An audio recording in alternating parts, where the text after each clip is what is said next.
warahmatullahi wabarakatuh. Selamat pagi, siang, sore, malam. Tapi karena hari ini teman-teman semuanya kuliahnya di pagi hari, jadi selamat pagi teman-teman semua. Saya Marti Meliana, boleh dipanggil Ibu.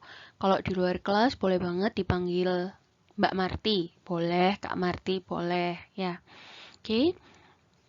Pada kesempatan hari ini saya akan menjelaskan tentang yang namanya fenomena antarmuka. Mungkin teman-teman banyak yang tahu atau mungkin juga masih ada yang perlu di-refresh lagi gitu ya. Kalau bicara tentang fenomena antarmuka, sebetulnya apa sih Bu? Seperti itu ya. Saya akan menjelaskan outline-nya dulu pada perkuliahan hari ini. Untuk outline pada materi kali ini, yang pertama saya akan menjelaskan tentang introduction-nya, kemudian antarmuka cairan itu seperti apa, lalu adsorpsi pada antarmuka cairan, adsorpsi pada antarmuka padatan, aplikasi zat aktif permukaan, dan sifat listrik antarmuka. Jadi pada pertemuan kali ini saya akan membahas tentang 6 poin ini. Yang pertama, introduction. Saya akan menjelaskan dulu tentang definisi antarmuka. Ya, jadi definisi antarmuka adalah batas antara dua fase. Harus ada dua fase supaya terbentuk antarmuka. Kalau satu fase doang gimana, Bu? Ya pasti nggak terbentuk antarmuka, begitu ya. Nah, sekarang pertanyaannya fase apa saja? Fase apa saja ini bisa Anda lihat pada tabel di bawah, yaitu tabel penggolongan antarmuka. Di mana di sini ada fase gas, cair, padat, lalu ada juga kombinasinya. Perlu Anda ketahui, hanya di fase gas dan gas tidak terjadi tegangan antarmuka. Ya, jadi tidak ada kemungkinan ada antarmuka. Tapi pada fase selain gas-gas akan ada tegangan antarmuka. Anda perlu perhatikan tipe dan contoh antarmukanya seperti apa. Oke, let's say fase gas dan cairan. Ya, di sini saya sebut gasnya adalah vapor, ya, dan cairannya adalah liquid. Sedangkan nanti kalau kita bicara soal padatan, lambangnya adalah S atau solid. Ya, jadi kalau gas dan cairan maupun cairan dan gas akan liquid dan vapor. Ya. Nah, contoh kalau di fase gas dan cairan, tipe dan contoh antarmukanya adalah permukaan cairan, di mana akan ada air yang ada di atmosfer. Sedangkan gas atau padatan, contohnya permukaan padat, seperti di bagian atas meja. Untuk fase cair dan cair, antarmuka cair-cair biasanya pada emulsi. Sedangkan kalau suspensi, pasti ada yang namanya cair dan padat. Lalu bagaimana dengan padat dan padat? Padat dan padat atau solid-solid, kita bisa melihat bahwa ada antarmuka padat dan padat, ya. Di mana ada partikel serbuk yang saling menempel. Begitu. Ya, jadi tolong diingat bahwa tidak ada tegangan antarmuka antara fase gas dan gas. Selain fase gas dan gas itu ada. Jadi kalau cair-cair ada, padat-padat ada, kemudian kombinasi semuanya ada. Ya. Nanti mungkin saat di praktek ataupun di ujian, kalau misalnya ditanya saat buat emulsi, tegangan antarmukanya apa? Pasti fasenya cair dan cair. Tapi kalau buat suspensi, Anda akan ada di dua fase yaitu cair dan padat. Oke. Saya lanjutkan dengan pembahasan begitu ya. What is the difference between tegangan antarmuka dengan tegangan permukaan? Apa yang membedakan tegangan antarmuka dan tegangan permukaan, begitu ya. Anda bisa menjawab diskusinya pada WhatsApp group nanti. Ya, jadi tolong Anda carikan sesuai dengan pustaka atau bisa diolah dengan kata-kata Anda sendiri, namun juga perlu dilengkapi dengan pustakanya, Anda ambil dari mana, begitu ya, tentang tegangan antarmuka dan tegangan permukaan. Ini for your information, gitu ya. Jadi Anda biar tahu apa sih bedanya tegangan antarmuka dan tegangan permukaan, gitu. Nah, ternyata ada perbedaannya ya. Di sini ada surface tension dan interfacial tension, ya. Saya ambil fotonya dari Shutterstock. Di sini ada perbedaan dari surface tension dan interfacial tension. Untuk lebih lengkapnya, Anda bisa membaca buku-buku yang ada ataupun googling. Ya, saya tidak akan berbicara terlalu banyak tentang surface tension dan interfacial tension. Gitu. Begitu pula ada surface tension dan interfacial tension. Ini hanya contoh-contohnya saja. Ya, lalu bagaimana dengan orang ini ketika mereka harus berselancar di atas air, gitu ya? Apakah surface tension atau interfacial tension? Itu tadi yang saya tanyakan di awal, ya. Apa itu tegangan permukaan dan tegangan antarmuka? Kalau Anda memahami tentang surface tension dan interfacial tension, Anda akan mampu untuk mengaplikasikannya, begitu ya. Nah, kemudian di tabel ini Anda bisa lihat ada surface tension dan interfacial tension ya pada air dengan suhu 20 derajat Celcius. Anda tidak perlu dihafalkan karena nanti saat Anda praktek pun Anda biasanya akan lebih banyak buka buku begitu ya. Anda bisa lihat bahwa pada water sendiri surface tensionnya 72,8 dynes per senti dan seterusnya. Anda bisa lihat olive oil ya. Sebagai contoh olive oil di sini dia punya surface tensionnya 35,8, tetapi interfacial tensionnya ada 22,9. Dua hal yang berbeda antara surface tension dan interfacial tension.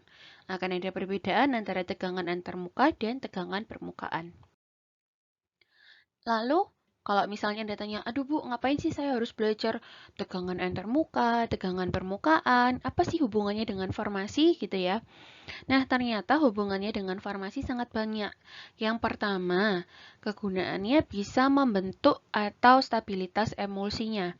Jadi, saat Anda membuat emulsi, ya, Anda akan belajar lebih banyak tentang tegangan antarmuka, yang mana emulsi Anda harus Anda pastikan jadi atau terbentuk.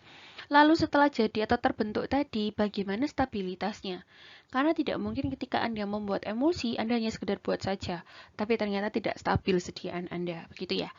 Tentang expired date-nya cepat, atau bagaimana, Anda pasti juga harus menentukan expired date. Kemudian yang kedua, kegunaan dalam farmasi lagi adalah pada suspensi kali ini, yaitu dispersi partikel yang tidak larut di dalam media cair, gitu ya. Jadi Anda bisa tahu gimana sih kalau misalnya ada partikel yang nggak larut dalam media cair, otomatis Anda akan buat suspensi, gitu. Kemudian yang ketiga, penetrasi molekul melewati membran biologis. Lalu bagaimana dengan absorpsi bahan obat pada eksipien di dalam farmasi? Saya rasa nanti jika bertemu dengan saya di di mata kuliah teknologi begitu ya, kita akan bicara banyak soal bagaimana Anda membuat suatu sediaan farmasi, Anda mencampurkan antara API atau Active Pharmaceutical Ingredient dengan eksipien atau bahan tambahan. Nah, ketika Anda mencampurkan, otomatis Anda tidak hanya sekedar mencampur gitu ya. Kalau orang masak, pasti juga memperhatikan resepnya bagaimana, apakah tercampur atau enggak, enak atau enggak, keasinan atau enggak. Nah, sama dengan ketika Anda membuat sediaan farmasi atau obat, ya pasti Anda akan memperhatikan berapa sih eksipiennya yang akan saya tambahkan, berapa sih banyaknya bahan tambahan, berapa banyaknya pewarna, berapa banyaknya pengisi, dan lain sebagainya. Nah, berapa banyaknya itu tergantung dari bagaimana sifat absorpsi dari bahan obat tersebut, gitu ya. Gak mungkin Anda akan menambahkan yang asal-asalan, yang tidak bisa menyatu dengan API Anda atau Active Pharmaceutical Ingredient Anda. Gitu, gak mungkin Anda akan memilih eksipien tersebut. Nah, lalu saya lanjutkan dengan antarmuka cairan. Ya, ada tegangan antarmuka dan tegangan permukaan yang tadi saya tanyakan di depan.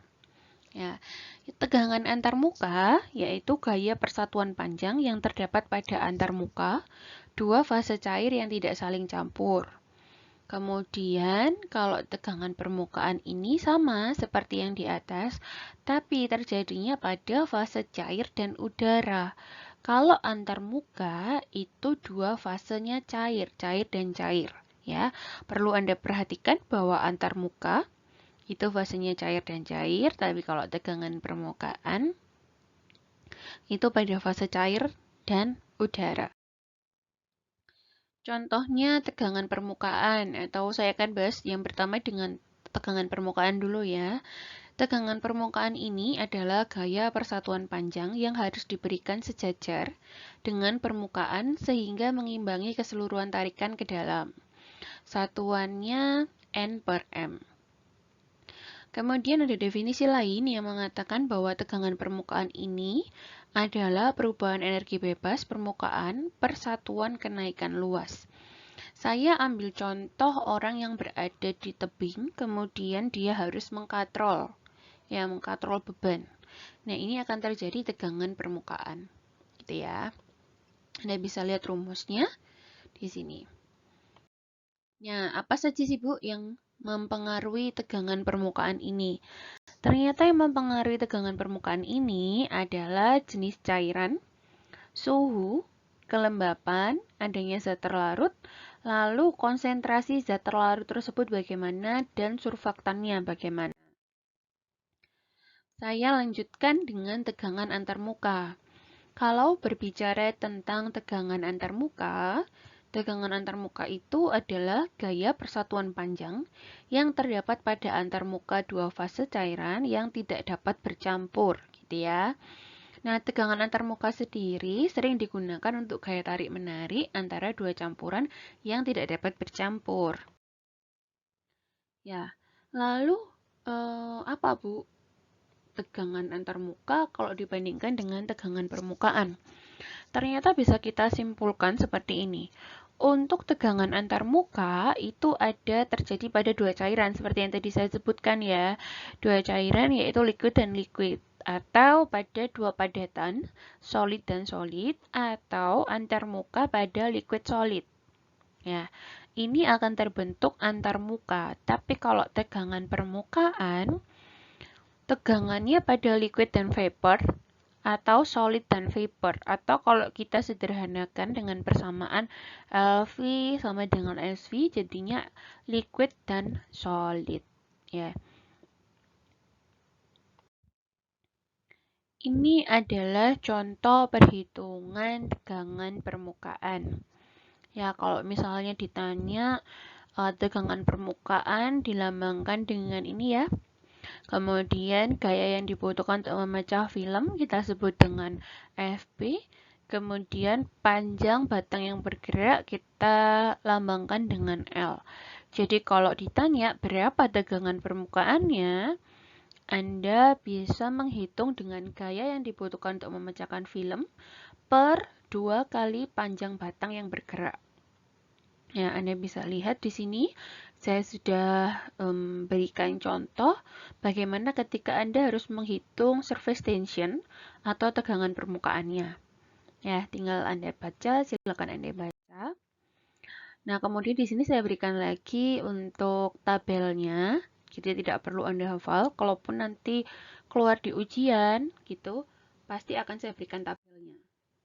Ya, kemudian saya akan bicara tentang energi bebas permukaan.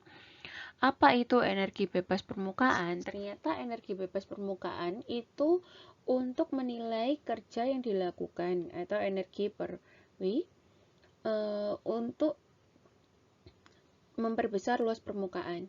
Maka persamaan satu tadi dapat dijabarkan dW sama dengan F kali ds. Ya.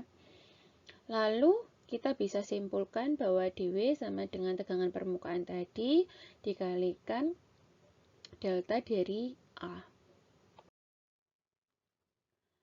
Kemudian saya lanjutkan dengan termodinamika, di mana termodinamika ini T dan P-nya konstan, mengacu pada energi bebas Gibbs, yaitu peningkatan energi bebas Gibbs per satuan unit area. Anda akan mengenal tentang istilah entalpi dan entropi. gitu.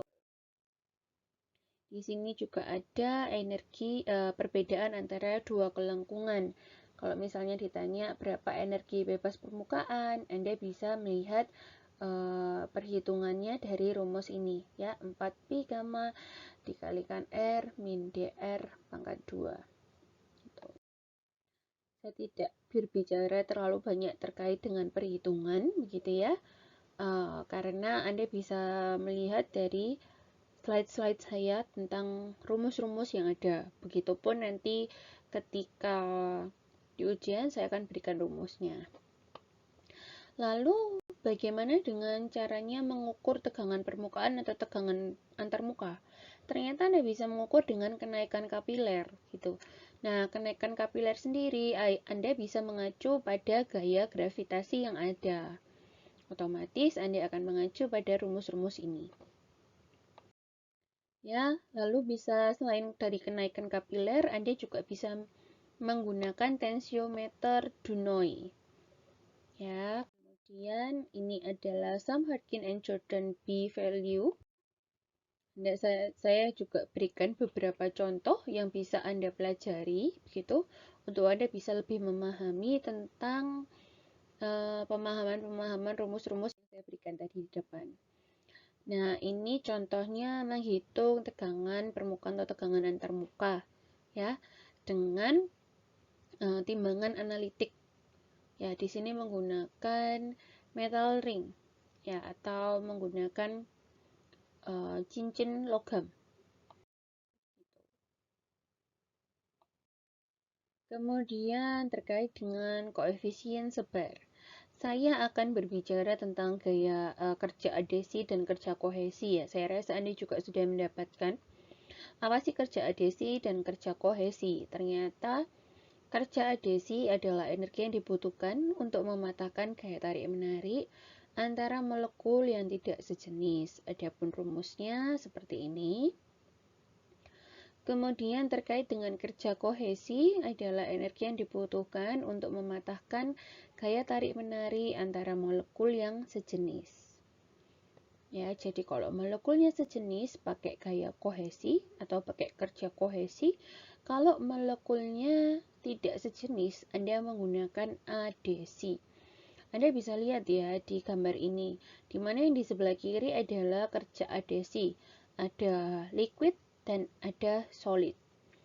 Sedangkan di sebelah kanan ini adalah kerja kohesi, di mana ada liquid dan ada liquid. Ini adalah perhitungan dari gaya adhesi dan gaya kohesi. Gitu. Ini juga contoh dari koefisien sebar beberapa bahan, tidak perlu dihafalkan. Nah, kemudian saya akan membahas tentang adsorpsi pada antarmuka cairan. Di sini ada zat aktif permukaan atau surfaktan. Molekul dan ion yang diabsorpsi pada antarmuka cairan atau amfifil. Ya, amfifil sendiri dia punya sifatnya hidrofilik atau suka air dan lipofilik atau suka minyak. Jadi bahan yang terkonsentrasi kecil dalam sistem mempunyai sifat terabsorpsi di antara antarmuka dan permukaan sistem dan merubah energi bebas permukaan dan antarmuka sistem tersebut. Ya, jadi Anda perlu perhatikan bahwa ada gugus yang suka air atau hydrophil dan ada gugus yang suka minyak atau lipophil. Gitu ya. Jadi Anda bisa melihat bahwa ada zat aktif pada permukaan atau Nah, Anda bisa lihat di sini ada yang namanya semacam penggaris gitu ya. Semacam penggaris begitu ya, tapi saya biasa menyebutnya dengan HLB scale. Ya. Anda bisa melihat batasan-batasan kapan dibilang hydrophilic dan kapan dibilang lipophilic. Ya. Untuk solubilizing agent, saya mulai dari solubilizing agent aja ya. Untuk solubilizing agents itu biasanya HLB scale-nya pada sekitar 16 sampai 18 gitu. Tapi dia akan dikatakan OW atau oil in water emulsifying agent jika HLB-nya pada 8, angka 8 ini sampai kira-kira angka 16. Lalu dikatakan lagi, di sini ada oil in water emulsifying agent lagi pada HLB3 dan HLB8. Ya, kemudian ada most anti-foaming agent pada HLB-nya sampai sebelum 3. Ya.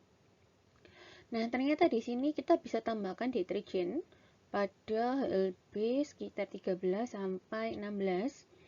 Kemudian kita bisa tambahkan wetting and spreading agent di antara HLB 6 ke atas ya, sampai dengan 9. Nah, contohnya apa sih Bu? HLB yang biasanya kita pakai gitu ya. Contohnya adalah twin dan span. Ini Anda bisa lihat bahwa ada complex formation between span atau S80, biasanya kita pakai span 80 dan twin 40 pada tegangan antarmuka oil dan water. Nah, ini adalah contoh perhitungan HLB.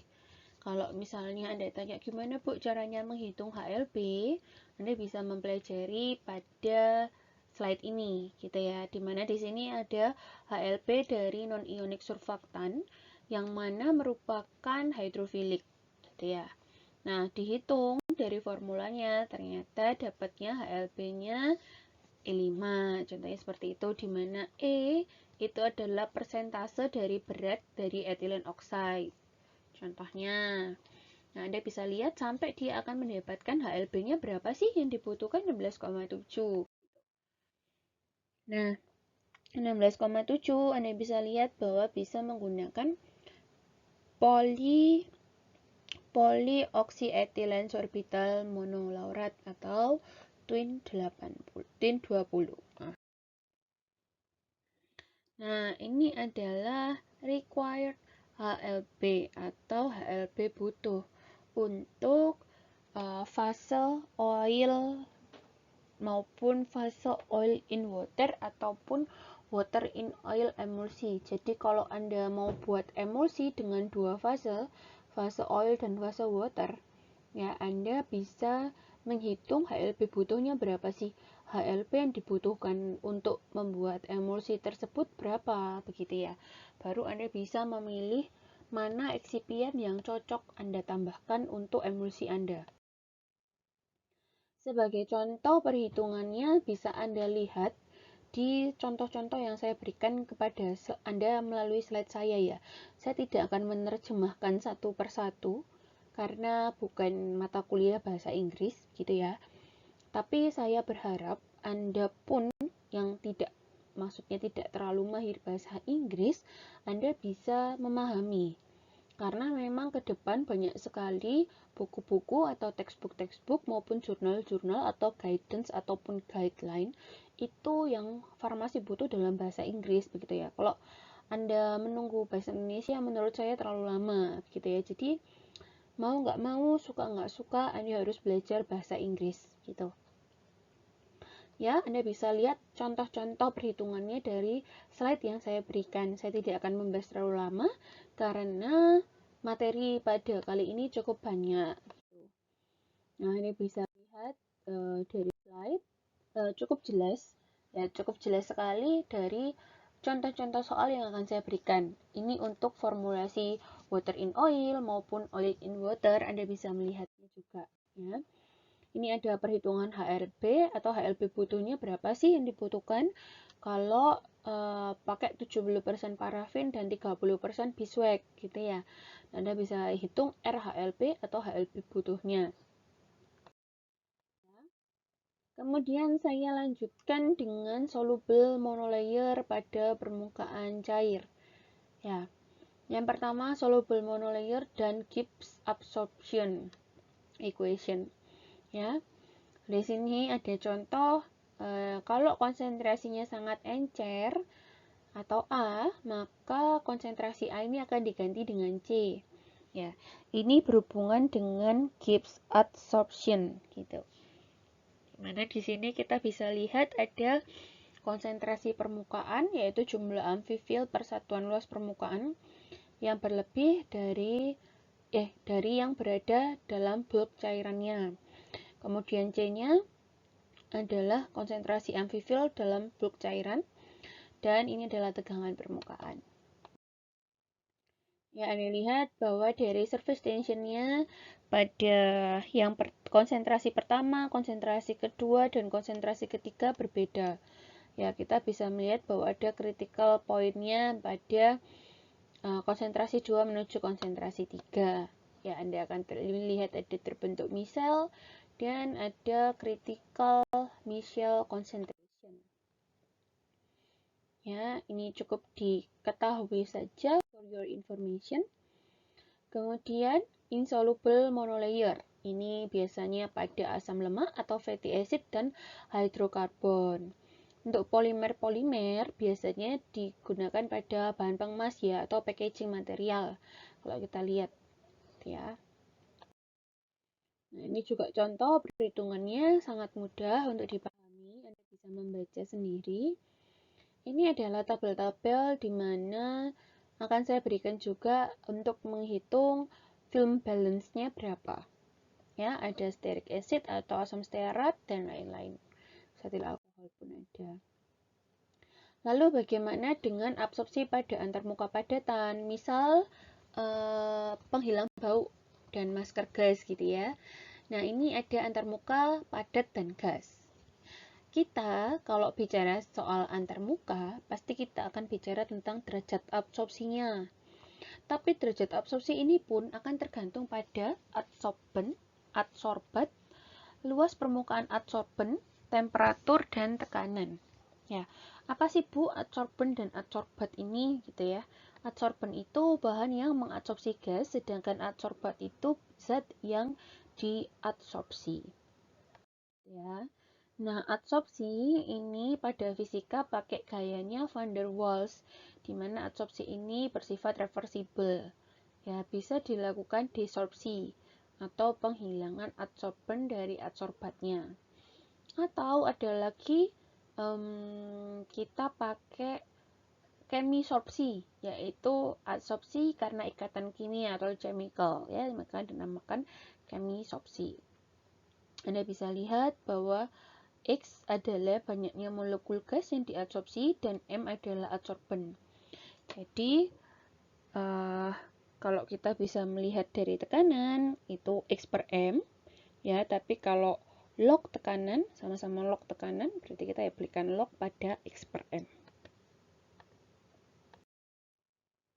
Nah, ini adalah contoh adsorpsi dari stresinin dari beberapa macam bahan. Contohnya kaolin, haliosid, dan aktif atau pulgit, semuanya untuk obat diare ya.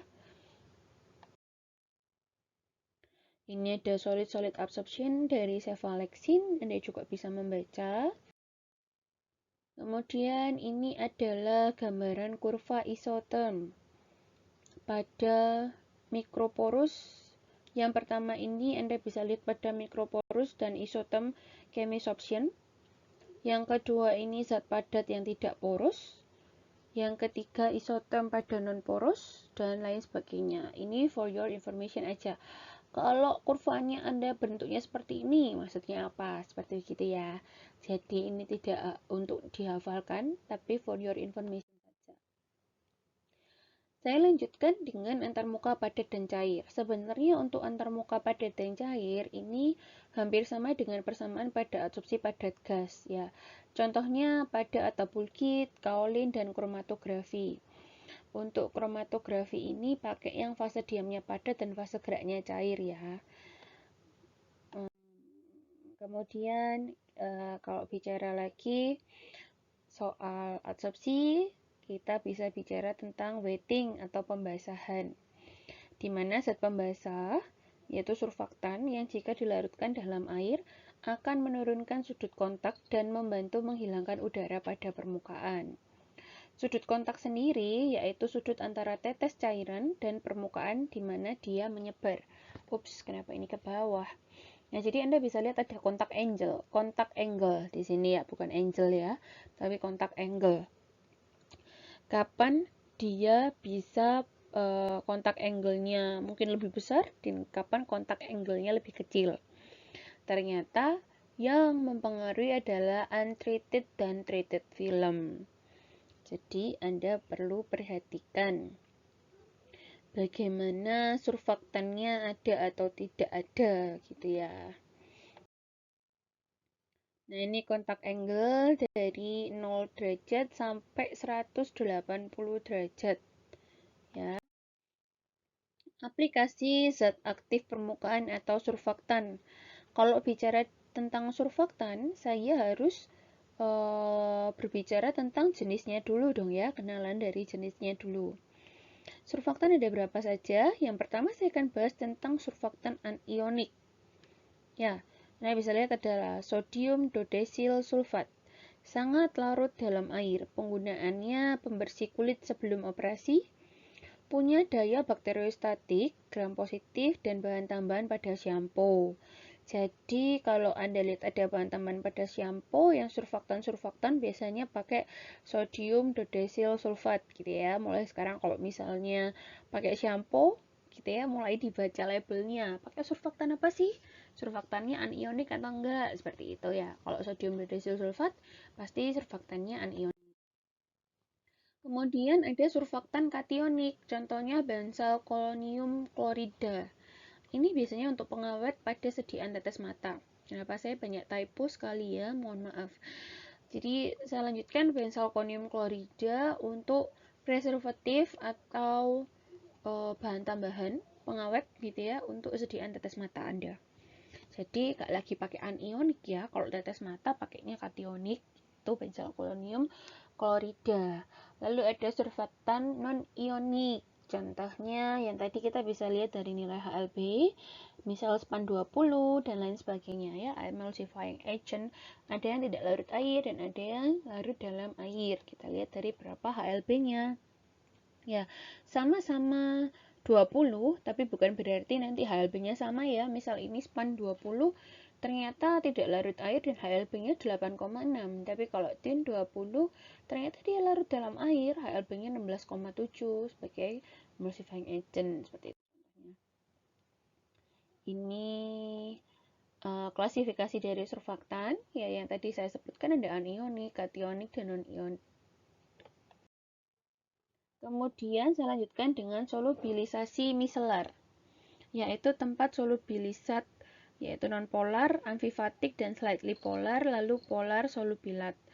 Contohnya pada kapasitas pelarutan barbiton, buteton, phenobarbiton. Ya, pakai surfaktannya sama-sama polisorbat 20, tetapi gram terlarutnya berbeda. Ya. Ternyata obatnya dalam 1 gram surfaktan itu bisa melarut untuk yang barbiton itu 30 mg. Tapi untuk phenobarbiton itu 55 mg dalam 1 gram surfaktan ya semuanya ya. Sedangkan untuk buteton ternyata dalam 1 gram surfaktan itu bisa diisi buteton sebanyak 100 mg. Ya, ternyata kapasitas larutnya berbeda-beda gitu ya. Lalu ada sifat listrik antarmuka. Kita bisa lihat elektrokinetik potensial atau E-nya. Kita lihat bahwa ada electrical double layer dan nurse dan zeta potensial. Electrical double layer yaitu suatu permukaan solid yang kontak dengan cairan polar yang berisi ion-ion seperti adanya cairan elektrolit. Namun untuk nurse dan zeta potensial pada permukaan solid ya, yang menyebabkan adanya potensial ion yang disebutkan elektrotermodinamik atau nurse dan potensial E, dan ini didefinisikan sebagai perbedaan antara permukaan sebenarnya dengan daerah elektronetral dari cairan. Ya, potensial yang berada itu tadi penjelasan dari gambar saya yang di awal ya, teman-teman ya.